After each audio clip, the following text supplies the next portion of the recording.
After World War II, Italy was the only major Axis power that avoided occupation. Unlike Germany, which was divided into occupation zones, or Japan, which underwent massive constitutional changes, Italy was largely spared from the same fate. It wasn't split up, nor was it subjected to the harsh treatment faced by its former allies. Instead, Italy lost its overseas territories, was disarmed, and was forced to pay reparations, but by the end of the 1940s, Italy was largely rehabilitated and back on its feet. So, why wasn't Italy occupied like the rest of the Axis powers after 1945? To understand why Italy didn't face full occupation, we need to look at its unique position during and after the war. Italy was the first of the major Axis powers to admit defeat. In 1943, King Victor Emmanuel III ordered the Italian government to side with the Allies and fight against the German forces that remained in the north. This decision effectively marked Italy's exit from the Axis powers, though the country was still divided, with the Germans propping up Mussolini's Italian Social Republic in the north. From the Allied perspective, Italy's situation was far less critical than that of Germany or Japan. The Allies' primary concern was to defeat the Germans who were occupying the north of Italy and to dismantle the Italian Social Republic. The US and UK were focused on liberating Italy rather than imposing a long-term occupation. Their goal was not to manage Italy's day-to-day affairs, but to remove the Axis presence and secure the country's cooperation. By the time the Allies took control of most of Italy, the country was no longer a direct military threat. Another reason Italy wasn't occupied like Germany or Japan is that the country was still needed for its industrial capacity.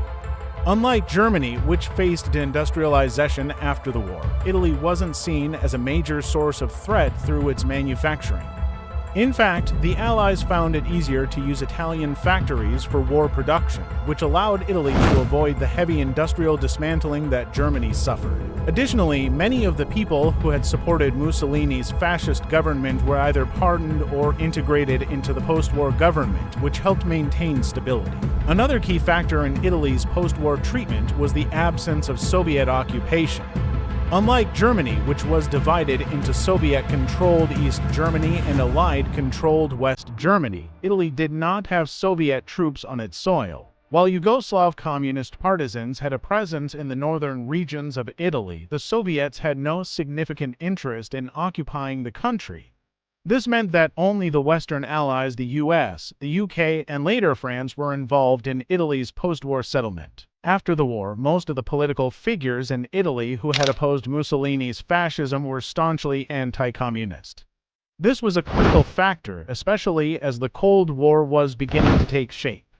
The United States was deeply concerned about the spread of communism in Europe and wanted to ensure that Italy didn't fall under Soviet influence. Keeping Italy stable and aligned with the West was more important than punishing the country for its wartime actions. So, Italy's rehabilitation was seen as essential for the balance of power in Europe during the early years of the Cold War. Furthermore, the United States had significant political considerations. There was a large Italian-American voting bloc in the US, many of whom were Catholic.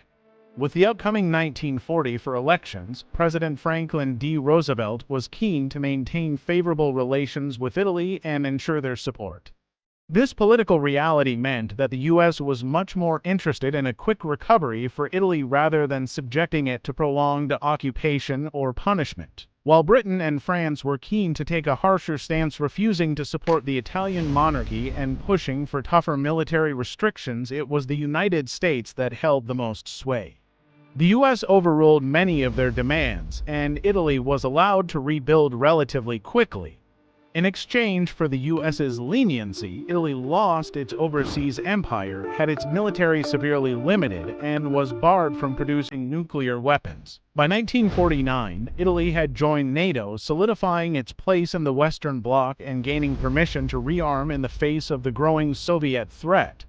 This was a critical turning point. Italy's strategic position on the front lines of Europe meant that it had to be kept strong as part of the Western defense strategy, rather than being kept weak or divided like Germany or Japan. So, why wasn't Italy occupied after World War II? It all came down to timing, geography, and the shifting dynamics of the Cold War. While Italy faced restrictions and the loss of its empire, it was not subjected to the same fate as Germany and Japan. In the end, Italy's role as a key Cold War ally made its rehabilitation a priority for the Allies.